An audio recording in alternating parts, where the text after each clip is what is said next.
Sir, आपण नेपाळमध्ये पाहिलं असेल की मोठी आपदा आलेली आहे, त्यामध्ये महाराष्ट्रातून सुद्धा काही पर्यटक अडकल्याची माहिती समोर येते. नेपाळच्या घटनेच्या संदर्भात पहिल्यांदा तर तिथे जे काही जी घटना घडलेली आहे त्यात जे लोक मृत झालेले आहेत त्यांच्या परिवाराच्या प्रती आपल्या संवेदना आहेत. आपले काही भारतीय लोक आणि विशेषतः महाराष्ट्रातले काही लोक देखील त्या ठिकाणी आहेत किंवा असण्याची शक्यता आहे. त्या पद्धतीनं संपर्क साधण्याचा प्रयत्न चाललेला आहे. आपले जे आपत्ती व्यवस्थापन मंत्री आहेत गिरीश महाजन यांना सातत्याने आपण त्या ठिकाणी संपर्कात ठेवलेला आहे.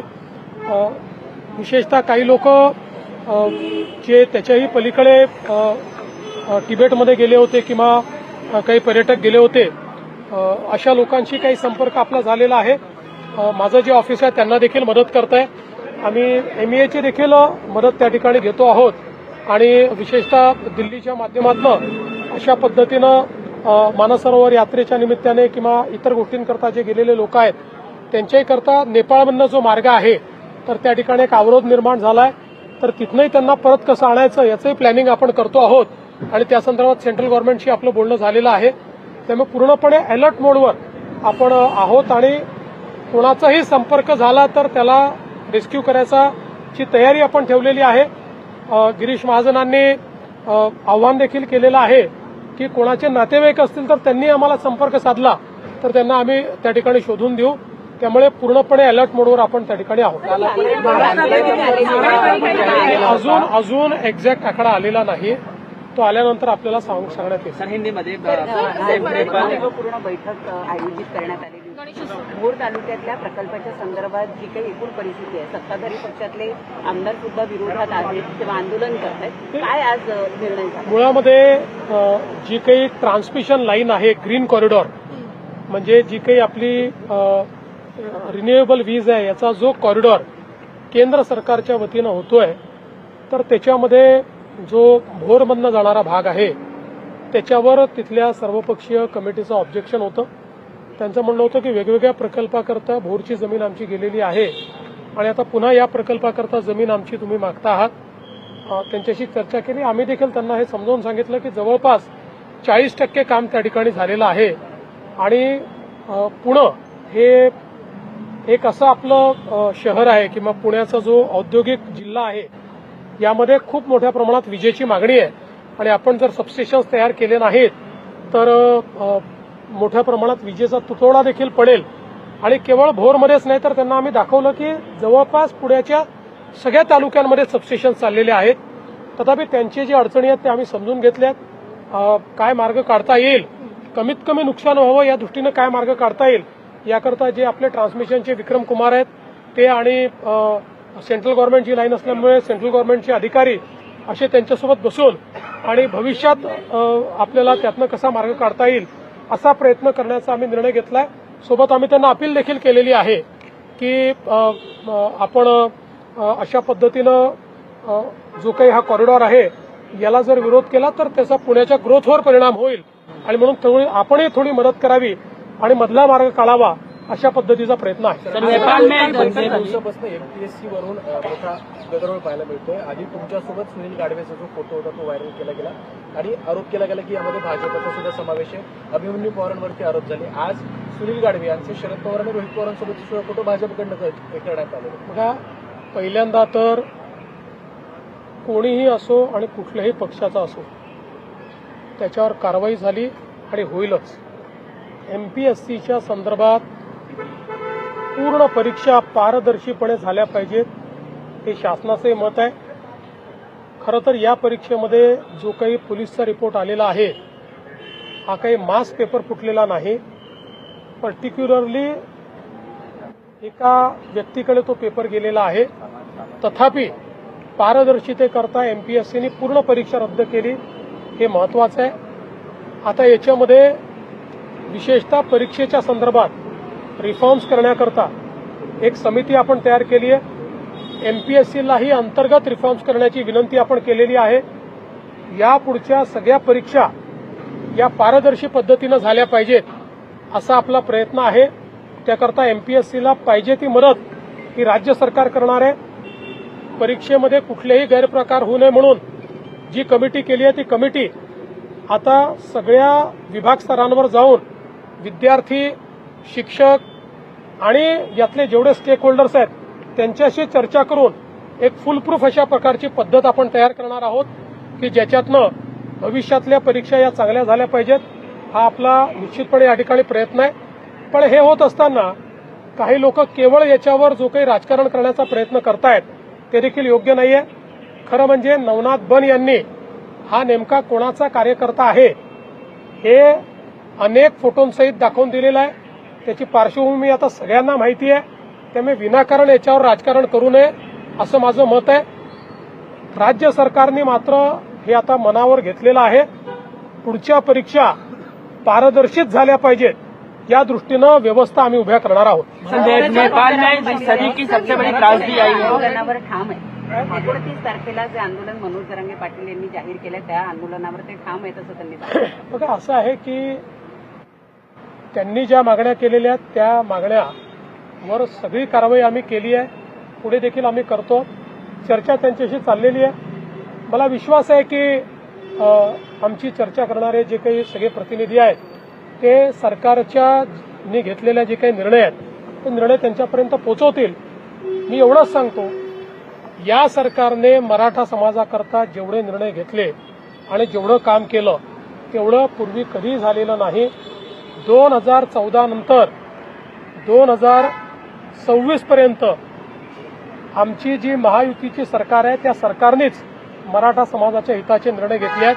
हे मात्र सर्व मराठा समाजाला देखील माहिती आहे. अजून काही घेण्याची आवश्यकता असेल तर ते देखील आम्ही घेऊ.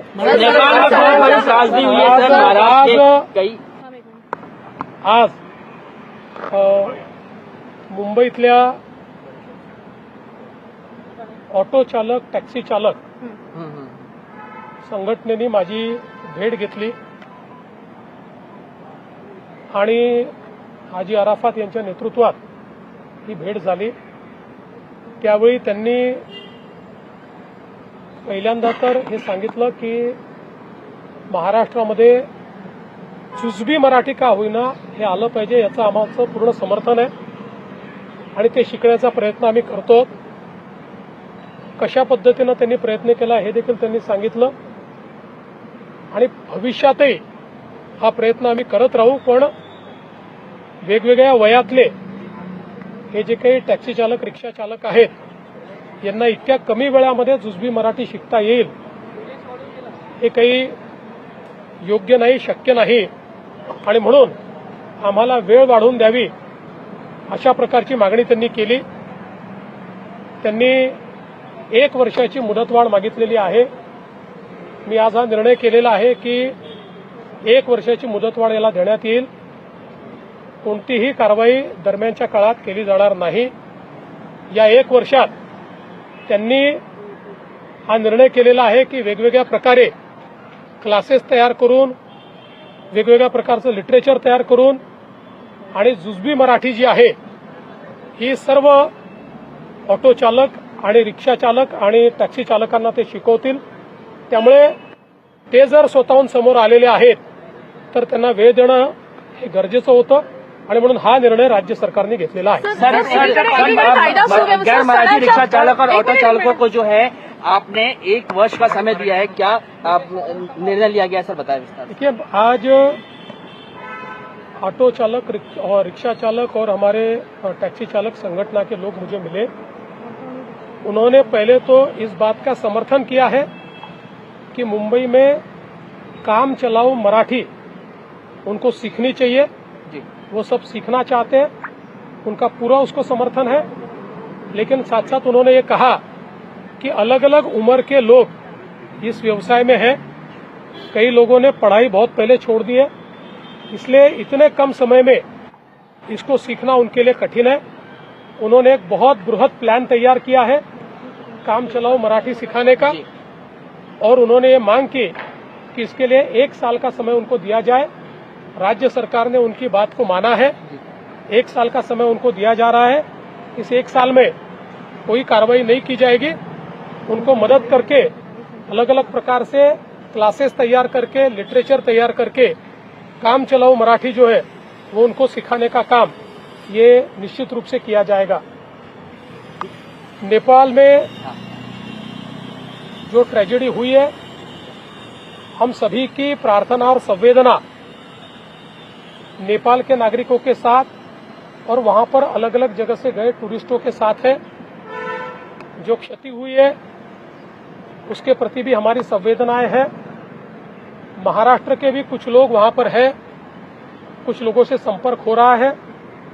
हमने ये प्रयास किया है कि किसी के भी रिश्तेदार अगर वहां है तो वो हमसे संपर्क करे।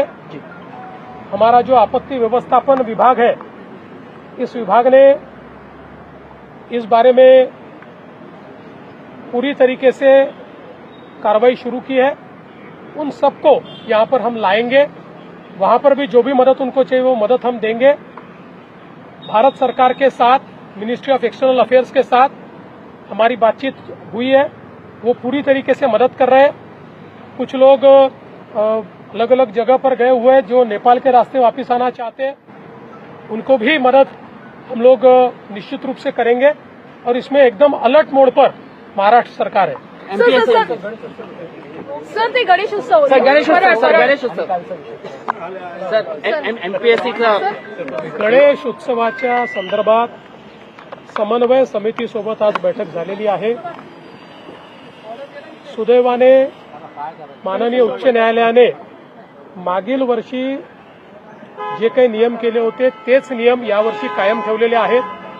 त्या नियमाचं पूर्ण पालन, अरे ट्रॅफिक सोडा, तो ट्रॅफिक का अडवून ठेवला तुम्ही? ट्रॅफिक सोडा। त्या नियमांचं पालन करून या ठिकाणी यावेळेसचा गणेशोत्सव चांगल्या पद्धतीनं होईल। समन्वय समित्यांनी समाधान व्यक्त केलेलं आहे। सर्व प्रकारच्या परमिशन्स या देण्याच्या संदर्भात तातडीनं व्यवस्था झालेल्या आहेत, त्याबद्दल त्यांचं कुठलंही अडचण नाही। काही छोटे मोठे मुद्दे त्यांनी मांडले ते आम्ही तात्काळ करू।